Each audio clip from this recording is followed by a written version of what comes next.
So hello, what's up mga ka-J-Vlog? Welcome ulit sa panibagong video. And for today's video, Vivo Y04S, sulit ba talagang i-purchase ngayong year-end 2025? Tara, check natin.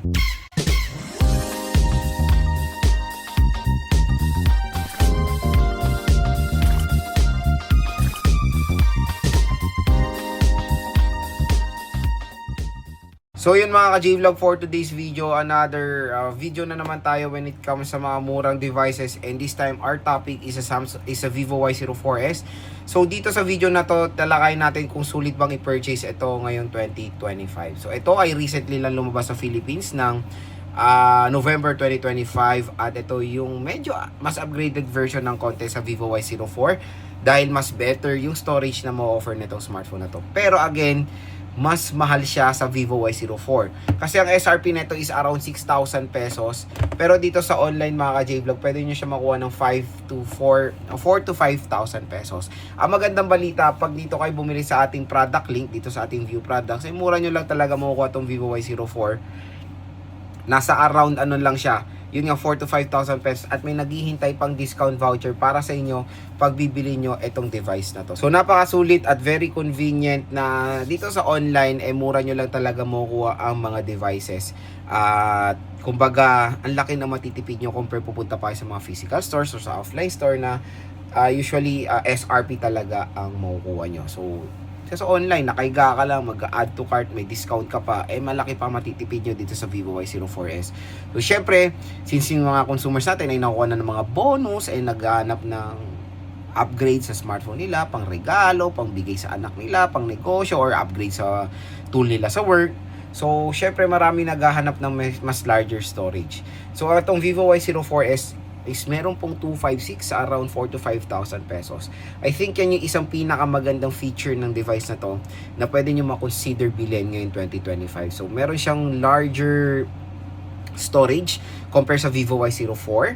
So kumbaga I know 256 is iba ng ino-option talaga ng karamihan ng consumers today, pero the best minimum na is 128 GB. Pero 256 for the price tag na ganito, napakasulit mga ka-J-Vlog. Pero at tinerno is 4GB of RAM. Sabihin nila, Lods, ano ba, okay ba 4GB of RAM tinerno sa 256? For me again, depende nga ulit kung magkano siya nakuha. Kung nakuha nyo to ng 6,000 pesos, definitely 4GB of RAM is a big no-no.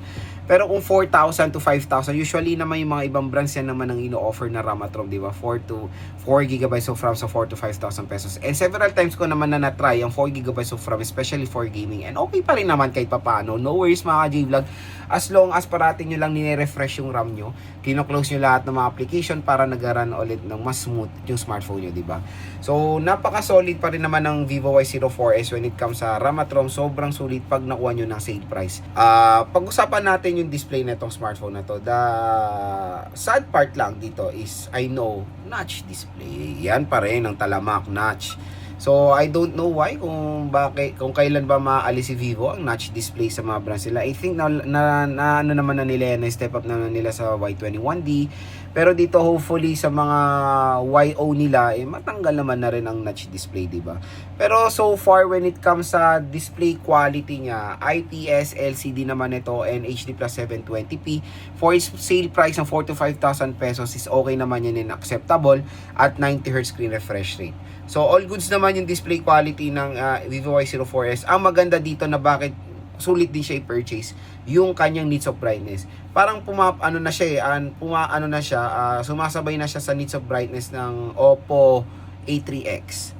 So malakas din naman yung brightness niya, or okay na okay rin siyang gamitin as a navigating tool pag gagamitin nyo to outdoor. Makikita nyo pa rin naman yung quality. Makikita nyo pa rin naman yung display netong device na to. When it comes sa chipset niya, medyo iba ay magiging skeptical sa chipset nito dahil ang chipset nito is the Unisoc 7225. Syempre mas better pa rin yung ino-offer ng mga ibang mas mura dito, like the Tecno Spark Go 2, Infinix Smart 10 na merong Unisoc 7250, ito 7225. Performance wise, yes, mafe-feel nyo na mas mabagal talaga to sa 7250 when it comes sa gaming gaming ang pag-usapan natin. Medyo nahihirapan siyang i-handle yung Genshin Impact compare sa 7250, especially din sa Battle Royale ng COD.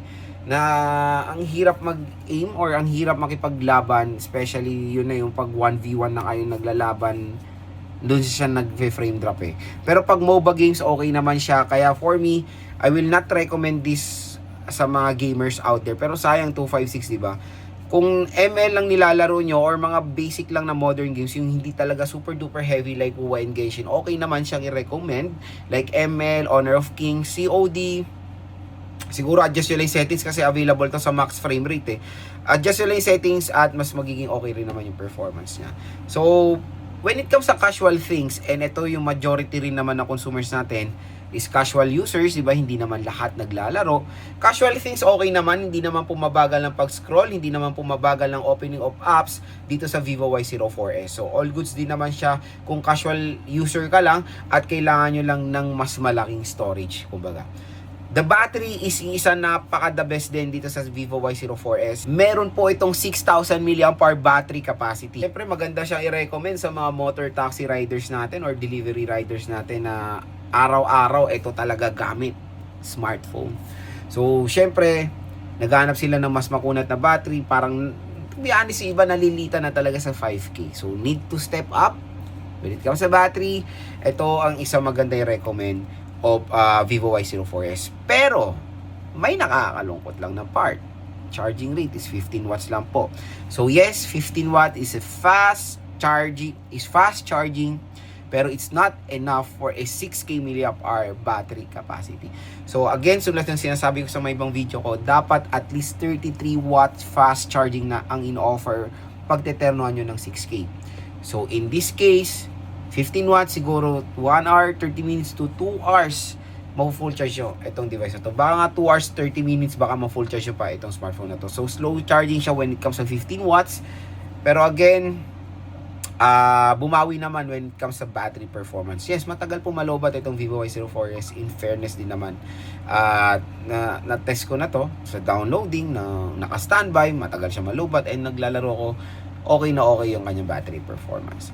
Next na kung bakit magiging sulit to, design and ergonomics. Biruin mo 6K mAh battery capacity, pero na-maintain nila yung pagkanipis ng device, diba? Napaka-solid mga idol. And napaka-premium din tingnan yung color nitong Vivo Y04S, diba? Napaka-solid. So, syempre ibang mga consumers natin naghahanap ng smartphone na unang top priority nila is design and aesthetic. So color wise, yes, maganda naman din itong si Vivo Y04S, and no worries, yun nga, kahit na meron siya malaking battery capacity, hindi kayo mahihirapan or ma-hassle bitbitin ito dahil hindi nyo feel na malaki battery capacity niya. Kasi yung mga ibang na-try ko na merong 6K, 7K, talagang feel na feel mo yung bigat ng smartphone at medyo chunky. Ito is okay rin na okay compare sa Vivo Y04S na mas okay at napaganda ng ergonomics design nitong smartphone na to. When it comes sa camera niya, for its price, okay naman yung quality.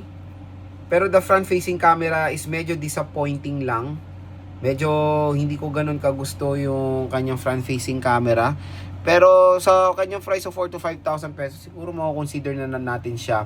Ang the best dito na magamit nyo sa Vivo Y04S, pag ginamit nyo sa outdoor, or kaya yung talagang yung ilaw mo is, yun nga, maganda yung tama ng ilaw, kunyari sobrang tirik yung araw, talagang gaganda yung performance ng camera nito. Okay na okay yung yung light, 'di ba? Pero kung when it comes sa low light shots, there's a possibility maraming noise dito sa Vivo Y04S. So again mga ka-J-Vlog, when it comes sa camera niya, dual rear camera siya, pero in reality, isa lang po camera gumagana niya, yung 13 megapixel main camera niya. And meron din siya magandang flash dito, flashlight na 10 times stronger. Na yes, ang lakas nga ng flashlight nito. And I know it's not a big feature ng smartphone, pero maganda rin na nilagyan nila ng ganitong addition na hardware. Kasi di ba usually ang flashlight natin, yung flash, ito binigyan nila to ng mas better sa Vivo Y04S. Ang isang pinaglalaban din natin dito is meron siyang water protection. So meron tong water protection na IP64 water and dust resistant. Usually yan naman na nakikita natin sa mga smartphones today. At Again, hindi po ito pwede masubmerge sa water ha. Pwede lang ito matalsikan ng tubig. For example, nagna-navigate kayo, umuulan, ayan, pwede, no worries, hindi kayo makangamba masisira siya. Pero once submerged sa water, kahit mga 1 minute lang, there's a possibility ma-compromise yung loob nito. So, napakaganda for its price of 4 to 5,000 pesos. Meron siyang water protection at hindi kayo makangambang mababasa. Masisira to pag natalsikan ng tubig or na-accidental drop yung sa water. So, again mga ka-J-Vlog, tanong, Lods, sulit ba ang Vivo Y04S? For me, yes. Pero when it comes sa kanya SRP na 6.5, medyo hindi ganon kaganda yung specs sa mga offer niya. Yung mga ibang specs, ang sulit lang sa kanyang specs sa kanya SRP yung storage talaga. Pero, ngayong mura lang siya sa online. Dito sa ating product link, pwede siya makuha ng 4 to 5,000 pesos. Napakasulit na ng Vivo Y04S. Ang pinaka-advantage nito is yung battery, storage, speakers niya, kahit na single speaker siya pero malakas, 200% volume at napaka-solid. Kaya kung interested kayo dito sa Vivo Y04S, huwag na kayo magdalawang isip pa, dito na kayo bumili sa ating Vivo products dahil mura at baksak presyo lang itong device na to.